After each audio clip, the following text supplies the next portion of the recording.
Today, through the rain-glazed windshield of my car, I would like to talk about something that seems fairly minor, but to me is part of the whole game that they play. And it's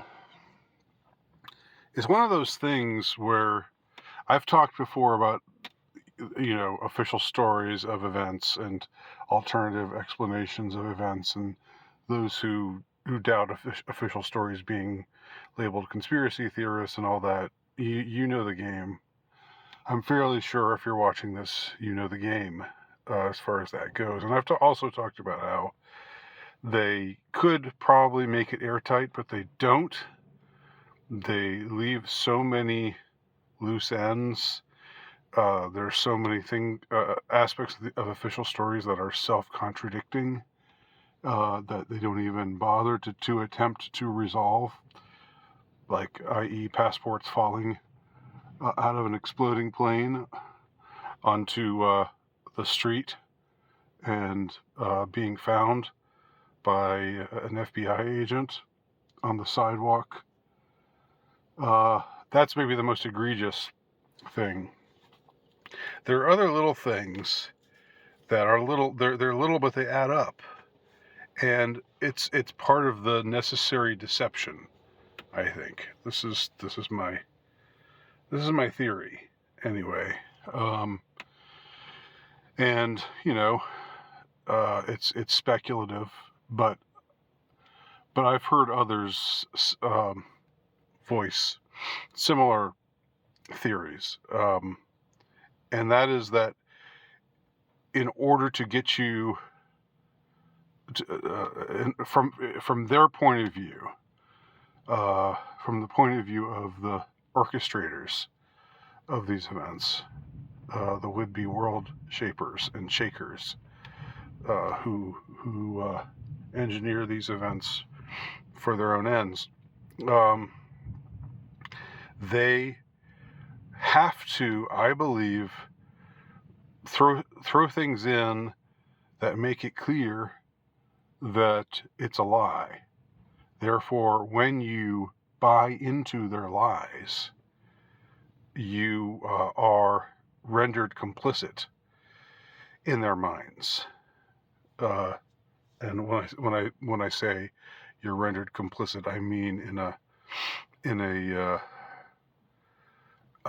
epistemological sense, in a cosmological sense, in the sense of in a karmic sense. You are made to be part of their.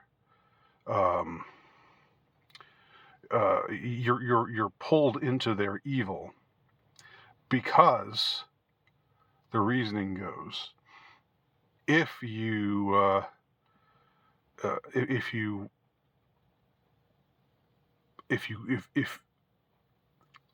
had integrity, you would question what you would say, hey, this doesn't make sense, I don't believe this, and you would go on not believing it. But because it just becomes a headache, because it doesn't make sense, but it generates cognitive dissonance for you to go against all of the authorities who are telling you, no, this is what happened, this is what happened, this is what happened. Therefore, you shut down the thing inside you that would, or maybe you never even look into it.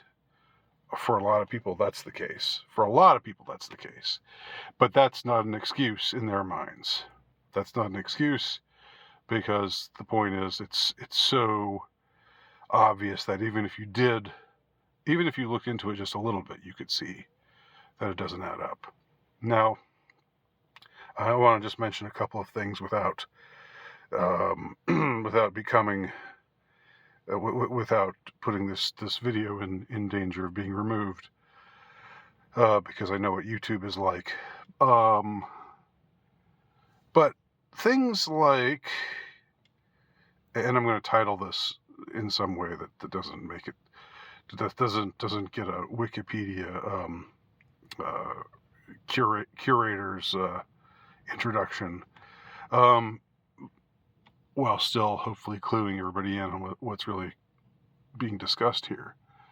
But things like after the event in September of 2001, there were the FAA were reporting that 2 of the planes that were involved were not destroyed, were fine, were able to be used again, that there was no problem with them. And these were the planes that had been reported as being, vaporized on that day. And this went on like this. I don't think this error was corrected. I don't know if they ever came up with some attempted explanation for why that was the case. But it's one of those things that it would be so easy. It's just so easy. If you want to make it airtight, you just report the plane that was vaporized. You just report it as having been destroyed. But instead, you look it up, and it says, "Oh, well, that plane is still out there."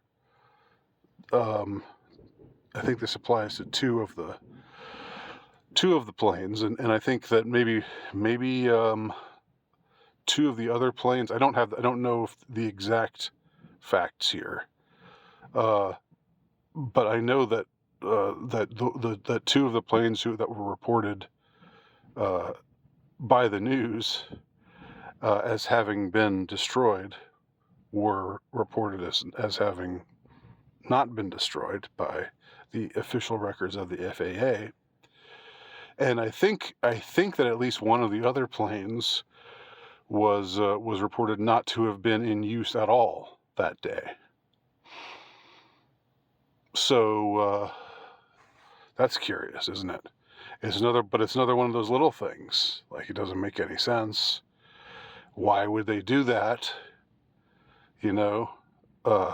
And I guess maybe the excuse would just be, well, we're just incompetent, or we just made a mistake. It was just all clerical error. Yeah, right. I don't buy it. Second thing, referring to an event that's even less palatable for YouTube. In 2013, some of you might remember, it was reported, there was an FBI report that was put out that, it was a comprehensive report on the number of crimes that had been reported in different cities and towns across the United States. And this report from 2013 said that there were no murders reported in Newtown, Connecticut in 2012. Some of you might remember this. I don't know. And at the time, that was pointed out by a lot of people, because and even people on YouTube, and because at the time YouTube wasn't so thoroughly censored as it is now. But that's another one of those things, right? Why it would be the easiest thing in the world to falsify it, wouldn't it? It would be the easiest thing in the world for the FBI just to say 14 murders were reported in Newtown, Connecticut in 2012. But the report didn't say that. It said 0. Again, that was I don't even pay attention. After something like that, I think it's best not even to try to pay attention. Or maybe you do pay attention and just for your amusement. I don't know. To me, like, hearing them try to quote unquote, I don't like this term, but quote unquote gaslight the rest of us by saying, well, you're just reading into this what's not really there. and their recourse to intellectual dishonesty. Um, you know, even that has got to be half-hearted, because gee whiz, we all know what murders are. We know what Newtown is. We know what was reported to have happened in Newtown at the end of 2012. If a report comes out and says 0 murders in Newtown in the year of 2012, well, that's an obvious discrepancy, isn't it? But it's an official source that is registering this obvious discrepancy with what has been reported widely on the news, and what is widely broadcast as the truth of what happened.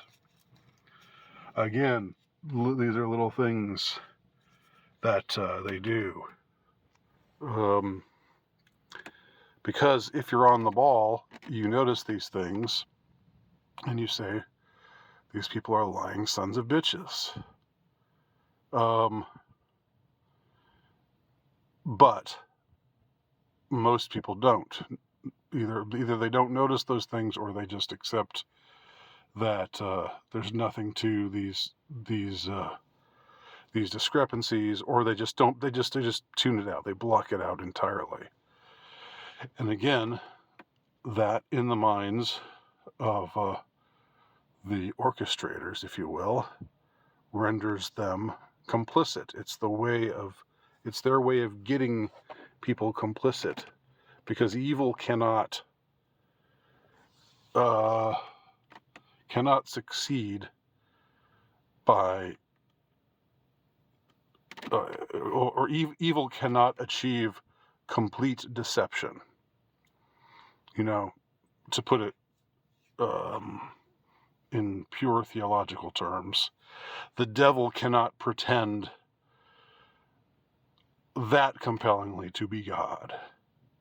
The devil can do a lot. If the devil appeared, in some heavenly looking form and did a lot of seemingly miraculous things, and spoke in a booming voice, but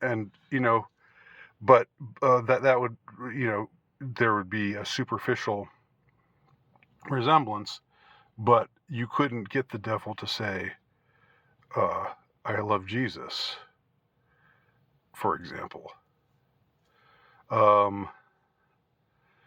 That's a point that is made by theologians, when if you're or by exorcist types, or demonologists.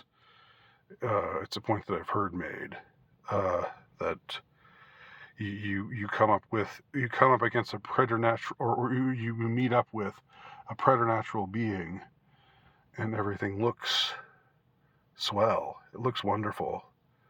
It looks heavenly. Then ask the demon to say, I love Jesus. He will not be able to do that, because again, well, it's a deception that he's not capable of. If he were capable of saying, I love Jesus, then there would be no way to tell the devil from God. So anyway, something to chew over, maybe. I don't know. Thanks for watching.